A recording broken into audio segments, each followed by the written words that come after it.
ingredients na gamit, nandito pa natin Yay! We are in Pugu, La Union to witness the Cook Fest. All yummy food. And I have my friend here.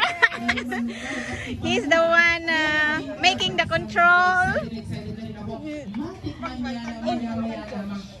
Nakita mo ito Facebook page di Pugu. Kat ko na. Babata na ako kami pa nga nang nakakalpos bilang nagkape.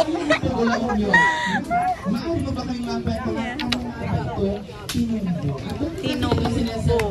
And then they will cook it on the bamboo. Sineselebrate po natin itong linggo dahil dito natin ay mapamalas yung pamamaraan ng pagluluto, yung olden ways of cooking. Yeah, the old ways of cooking.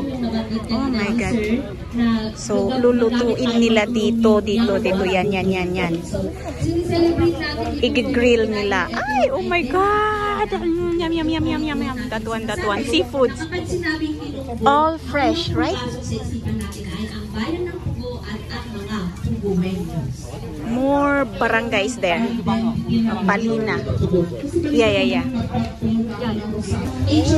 Oh, everyone is now making the fire where they can put the bamboo filled with something to cook. Yeah, I think here is now ready. They are ready. No. For cooking. I think no. This is where they will put the cook one. I think for sure.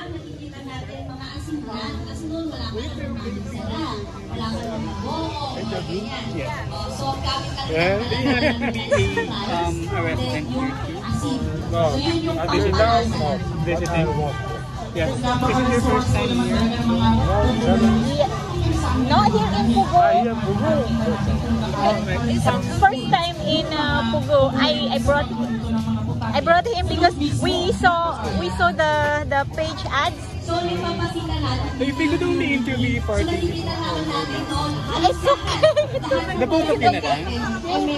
The both of you? It's okay. Oh my God.